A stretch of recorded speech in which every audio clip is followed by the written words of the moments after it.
नमस्कार दोस्तों, मैं विकी गुप्ता आप सबका स्वागत करता हूं एक बार फिर से आपके अपने YouTube channel Gupta GS teaching centre में। तो दोस्तों आज हम डिस्कस करने वाले हैं साइंस का टॉप 50 इंपॉर्टेंट क्वेश्चन जो आने वाले एग्जाम में बहुत महत्वपूर्ण होंगे। तो चलिए शुरू करते हैं आज का सबसे पहला सवाल से। तो आज का सबसे पहला सवाल है कि कौन सा विटामिन जल में घुलनशील होता है। तो विटामिन बी और सी जल में घुलनशील होता है। ठीक है, कौन सा विटामिन जल में घुलनशील होता है? तो विटामिन बी और सी जल में घुलनशील होता है। अगर आपसे सवाल पूछेगा कि विटामिन बी का रासायनिक नाम क्या होता है, तो विटामिन बी का रासायनिक नाम होता है थायमिन और विटामिन सी का रासायनिक नाम होता है एस्कॉर्बिक एसिड। ठीक है, चलिए नेक्स्ट है कि मानव मूत्र का पीएच मान कितना होता है। तो मानव मूत्र का पीएच मान लगभग 6 होता है। कितना होता है? एग्जैक्ट 6 नहीं होता है, लगभग में 6 होता है, यानी कि मानव मूत्र का पीएच मान लगभग 6 होता है। ठीक है, नेक्स्ट है 3 नंबर, एनिलिडा ग्रुप में मुख्यतः कौन कौन से जंतु आते हैं। तो एनिलिडा ग्रुप में मुख्यतः जोंक और केचुआ जंतु आते हैं। कौन से जंतु आते हैं? जोंक और केचुआ, यानी कि एनिलिडा ग्रुप में मुख्यतः जोंक और केचुआ जंतु आते हैं। ठीक है, चलिए नेक्स्ट देखते हैं 4 नंबर सवाल। तो दोस्तों 4 नंबर सवाल है कि ऑर्थ्रोपोडा ग्रुप में मुख्यतः कौन कौन से जंतु आते हैं। तो ऑर्थ्रोपोडा में मुख्यतः तिलचट्टा, मगरमच्छ, खटमल और मक्खी जंतु आते हैं। कौन कौन से जंतु आते हैं? तिलचट्टा, मगरमच्छ, खटमल और मक्खी। नेक्स्ट है 5 नंबर कि मोलास्का ग्रुप के अंतर्गत मुख्यतः कौन कौन से जंतु या कीट आते हैं। तो मोलास्का ग्रुप के अंतर्गत मुख्यतः घोंघा और सीपी जंतु आते हैं। कौन से जंतु आते हैं? घोंघा और सीपी। ठीक है, मोलास्का ग्रुप के अंतर्गत घोंघा और सीपी। ऑर्थ्रोपोडा ग्रुप के अंतर्गत तिलचट्टा, मगरमच्छ, खटमल और मक्खी। ठीक है, ये सब बहुत इंपॉर्टेंट सवाल है, अक्सर एग्जाम में सवाल पूछ दिए जाते हैं। ठीक है, नेक्स्ट है 6 नंबर कि मनुष्य का पाचन क्रिया का प्रारंभ कहाँ से होता है। तो मनुष्य का पाचन जो है क्रिया का प्रारंभ ये मुख से होता है। ठीक है, देखिए मनुष्य का पाचन 3 जगह होता है। कौन कौन सी जगह? प्रारंभ होता है मुख से, फिर अमाशय में, फिर छोटी आंत में। ठीक है, यानी कि 3 जगह होता है मनुष्य का भोजन का पाचन। सबसे पहले मुख में, उसके बाद अमाशय में, उसके बाद लास्ट में होता है छोटी आंत में। ठीक है, नेक्स्ट है 7 नंबर, शिराएं द्वारा कौन सा रक्त प्रवाहित होता है। तो शिराएं द्वारा अशुद्ध रक्त प्रवाहित होता है। कौन सा रक्त? अशुद्ध रक्त। ठीक है, चलिए नेक्स्ट देखते हैं 8 नंबर सवाल देखते हैं। 8 नंबर सवाल है कि धमनी द्वारा कौन सा रक्त प्रवाहित होता है। तो धमनी द्वारा शुद्ध रक्त प्रवाहित होता है। ठीक है, शिराएं द्वारा अशुद्ध रक्त और धमनी द्वारा शुद्ध रक्त प्रवाहित होता है। नेक्स्ट है 9 नंबर कि लोहा का सबसे महत्वपूर्ण स्रोत क्या है। तो लोहा का सबसे महत्वपूर्ण स्रोत है हरी सब्जियां। क्या है? हरी सब्जियां लोहा का सबसे महत्वपूर्ण स्रोत है। अगर आपसे सवाल पूछ देगा कि लोहा का रासायनिक सूत्र क्या होता है, लोहा का रासायनिक नाम क्या होता है, तो रासायनिक नाम होता है Fe। ठीक है, लोहा का रासायनिक नाम Fe होता है और इसका परमाणु संख्या 26 यानी कि 26 होता है। ठीक है, नेक्स्ट 10 नंबर, आग लगने तथा फैलने की सबसे कम संभावना किस वस्त्र से होती है। तो आग लगने तथा फैलने की सबसे कम संभावना सूती वस्त्र से होती है। कौन सी वस्त्र? सूती वस्त्र। नेक्स्ट है 11 नंबर कि सभी अम्लों में अनिवार्य रूप से पाए जाने वाले पदार्थ क्या है। तो सभी अम्लों में अनिवार्य रूप से पाए जाने वाले पदार्थ है हाइड्रोजन। क्या है? हाइड्रोजन जो है सभी अम्लों में अनिवार्य रूप से पाए जाने वाले पदार्थ है। हाइड्रोजन का संकेत होता है H। ठीक है, और इसका परमाणु संख्या होता है 1। ठीक है ना, चलिए नेक्स्ट है 12 नंबर सवाल। तो देखिए 12 नंबर सवाल देखते हैं। 12 नंबर सवाल है कि इथेनॉल के अत्यधिक सेवन से कौन सा अंग प्रभावित होता है। तो इथेनॉल के अत्यधिक सेवन से यकृत यानी कि लीवर प्रभावित होता है। क्या होता है? लीवर, यानी कि आप ज़्यादा वाइन या शराब पीजिएगा तो आपका यकृत या फिर लीवर क्या होगा? प्रभावित हो जाएगा, डैमेज हो जाएगा। नेक्स्ट है 13 नंबर, DDT का उपयोग किस रूप में किया जाता है। तो DDT का उपयोग जो है कीटनाशक के रूप में किया जाता है। किसके रूप में? यानी DDT, डी और टी का जो उपयोग है ये कीटनाशक के रूप में प्रयोग किया जाता है। देखिए DDT का फुल फॉर्म क्या होता है? Dichloro diphenyl tetrachloroethane. क्या होता है? डाइक्लोरो डाइफिनाइल टेट्राक्लोरोइथेन DDT का फुल फॉर्म होता है। और DDT का जो उपयोग है ये कीटनाशक के रूप में किया जाता है। नेक्स्ट है 14 नंबर कि पेट्रोलियम किस प्रकार की चट्टानों में पाया जाता है।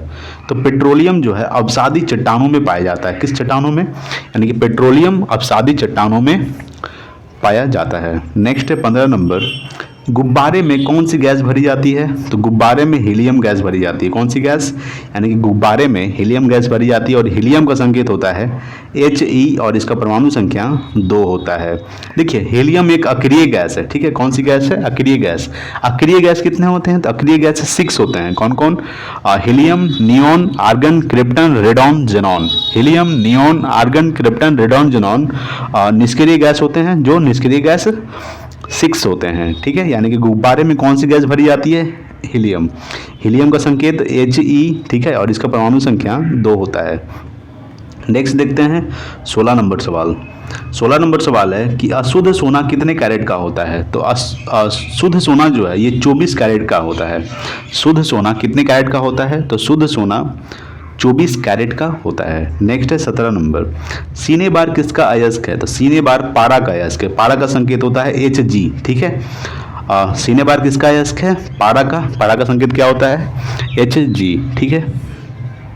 नेक्स्ट है 18 नंबर कि शरीर के ताप का नियंत्रण किसके द्वारा होता है?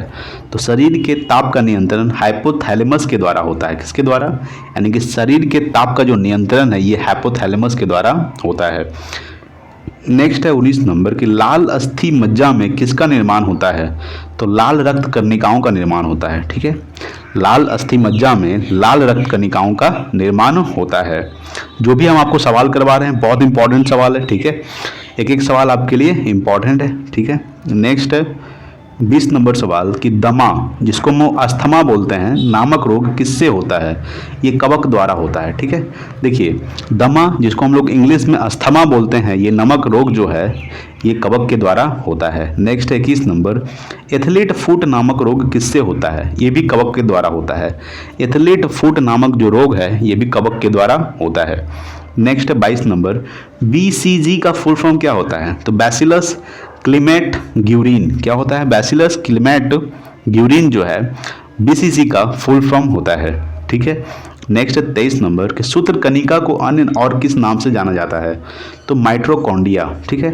यानी सूत्र कणिका को माइटोकॉन्ड्रिया भी कहते हैं। और mitochondria power house of the cell किसे कहा जाता है? माइटोकॉन्ड्रिया को, ठीक है। Power house of the cell mitochondria को कहा जाता है। यानी कि सूत्र कणिका को और अन्य किस नाम से जाना जाता है? तो माइटोकॉन्ड्रिया। नेक्स्ट देखते हैं 24 नंबर सवाल। देखिए 24 नंबर सवाल है कि भारत में केंद्रीय धान अनुसंधान केंद्र कहाँ है? ये कटक के उड़ीसा में है। कहाँ है? भारत में केंद्रीय धान अनुसंधान केंद्र कहाँ स्थित है? कटक में, जो कटक जो है उड़ीसा में पड़ता है, ठीक है। किस राज्य में पड़ता है? तो उड़ीसा राज्य में। नेक्स्ट है 25 नंबर कि किस पदार्थ के संचय से मांसपेशी में थकावट पैदा होती है? तो लैक्टिक एसिड, ठीक है। लैक्टिक एसिड के संचय से मांसपेशी में थकावट पैदा होती है। नेक्स्ट है 26 नंबर कि मनुष्य में RBC का जीवन काल कितना होता है? तो मनुष्य में RBC का जीवन काल होता है 120 दिन। कितना होता है? मनुष्य में RBC का जीवन काल 120 दिन होता है। और RBC का फुल क्या होता है? Red blood cell. क्या होता है? Red blood cell. और एक होता है WBC, ठीक है, व्हाइट ब्लड सेल। ये 1 से 4 दिन का जीवन काल होता है। किसका? WBC का। और RBC का जीवन काल होता है 120 दिन। नेक्स्ट है 27 नंबर कि मसालों की रानी किसे कहा जाता है? तो मसालों की रानी कहा जाता है इलायची को, ठीक है। इलायची को मसालों की रानी कहा जाता है। नेक्स्ट देखते हैं 28 नंबर सवाल। तो देखिए 28 नंबर सवाल है कि फूलों का अध्ययन क्या कहलाता है? तो फूलों का अध्ययन कहलाता है एंथोलॉजी। क्या कहलाता है? एंथोलॉजी फूलों का अध्ययन कहलाता है। नेक्स्ट है 29 नंबर सवाल। यहाँ पे पेड़ो नहीं होगा, यहाँ पे पेडोलॉजी होगा। क्या होगा? पेडोलॉजी में किसका अध्ययन किया जाता है? ठीक है, पेडोलॉजी में किसका अध्ययन किया जाता है? तो मिट्टी का, ठीक है। यानी कि फूलों का अध्ययन एंथोलॉजी और पेडोलॉजी में मिट्टी का अध्ययन किया जाता है। नेक्स्ट है 30 नंबर कि दालचीनी कहाँ से प्राप्त होती है? तो दालचीनी जो है वृक्षों के छाल से प्राप्त होती है। कहाँ से प्राप्त होती है? दालचीनी वृक्षों के छाल से प्राप्त होती है। नेक्स्ट है 31 नंबर, राष्ट्रीय ऊँट अनुसंधान केंद्र कहाँ स्थित है? तो राष्ट्रीय ऊँट अनुसंधान केंद्र बीकानेर, जो राजस्थान राज्य में पड़ता है, ठीक है, बीकानेर में स्थित है। अगर राज्य पूछेगा तो राजस्थान राज्य में स्थित है राष्ट्रीय ऊँट अनुसंधान केंद्र, ठीक है। चलिए नेक्स्ट देखते हैं 32 नंबर सवाल। देखिए 32 नंबर सवाल है कि भोपाल में 1984 में जो गैस लीक हुई थी वह कौन सी गैस थी? तो वो था मिथाइल आइसोसाइनेट। क्या था? Methyl isocyanate. भोपाल में 1984 में जो गैस लीक हुई थी उसका नाम था मिथाइल आइसोसाइनेट। नेक्स्ट 33 नंबर कि भैंस के मुख्य नस्लें कौन कौन सी है? तो वो है मुर्रा, भदवाड़ी, जफराबादी और मेहसाना।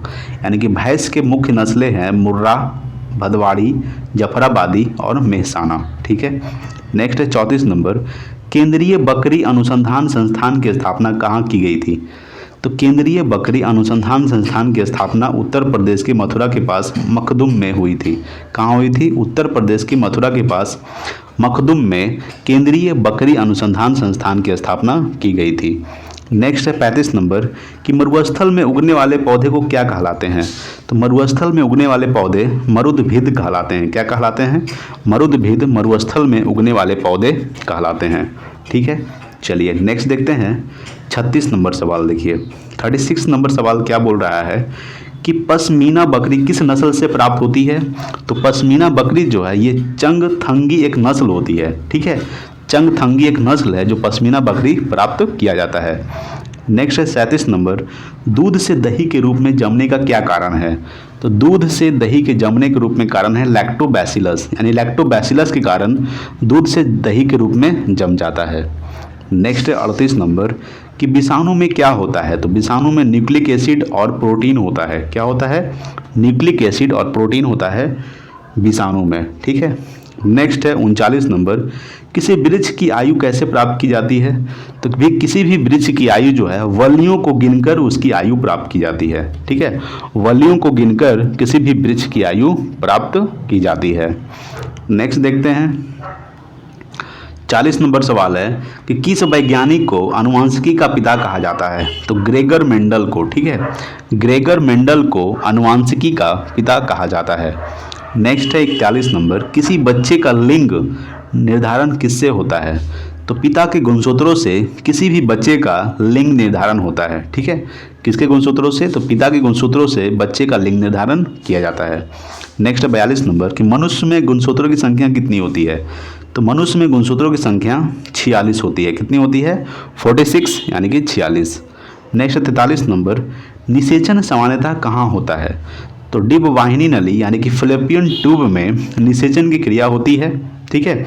निषेचन की क्रिया किसमें होती है? डिब वाहिनी नली यानी कि फैलोपियन ट्यूब में। नेक्स्ट देखते हैं, अगला है 44 नंबर सवाल। 44 नंबर सवाल है कि कृत्रिम निषेचन के उद्देश्य से वीर्य को किसमें संचित किया जाता है? यानी कृत्रिम निषेचन के उद्देश्य से वीर्य को, ठीक है, द्रव नाइट्रोजन में संचित किया जाता है। किसमें? यानी कि द्रव नाइट्रोजन में। ठीक है। द्रव नाइट्रोजन में कृत्रिम निषेचन के उद्देश्य से वीर्य को संचित किया जाता है। तो किसमें किया जाता है? द्रव नाइट्रोजन में। नेक्स्ट 45 नंबर कि असत्य फल मुख्य रूप से कौन कौन है? तो नारियल और कटहल। ठीक है। नारियल और कटहल जो है असत्य फल है। नेक्स्ट 46 नंबर, बच्चे के दूध पीते समय स्तनों में दूध का निष्कासन किसकी मदद से होता है? तो वो होता है ऑक्सीटोसिन के कारण। ठीक है। ऑक्सीटोसिन के कारण बच्चे के दूध पीते समय स्तनों में दूध का निष्कासन होता है। नेक्स्ट है 47 नंबर, ग्रेगर मेंडल ने किस पौधे पर शोध कर आनुवंशिकी सिद्धांत का प्रतिपादन किया? तो वो किया मटर के पौधे के शोध पर। ठीक है। यानी कि ग्रेगर मेंडल ने मटर के पौधे के शोध पर आनुवंशिकी सिद्धांत का प्रतिपादन किया था। नेक्स्ट देखते हैं 48 नंबर सवाल। देखिए 48 नंबर सवाल है कि मलेरिया के उपचार की दवा किस स्रोत से प्राप्त किया जाता है? तो मलेरिया के उपचार की दवा जो है ये सिनकोना वृक्ष के से प्राप्त किया जाता है। कहाँ से प्राप्त किया जाता है? सिनकोना के वृक्ष से मलेरिया की दवा प्राप्त किया जाता है। नेक्स्ट है 49 नंबर कि तात्कालिक शक्ति के लिए धावकों को कौन सा पदार्थ दिया जाता है? तो तात्कालिक शक्ति के लिए धावकों को ग्लूकोज दिया जाता है। क्या दिया जाता है? ग्लूकोज। नेक्स्ट है 50 नंबर कि कशेरुक दंड में कितनी हड्डियां होती है? तो वो होती है 33। कशेरुक दंड में 33 हड्डियां होती है। ठीक है दोस्तों। तो दोस्तों आज के लिए इतना ही। अगर वीडियो अच्छा लगा तो प्लीज़ लाइक कीजिएगा और अपने दोस्तों के पास शेयर कीजिए और चैनल को सब्सक्राइब कीजिए गुप्ता जीएस टीचिंग सेंटर को। Thanks for watching. जय हिंद, वंदे मातरम।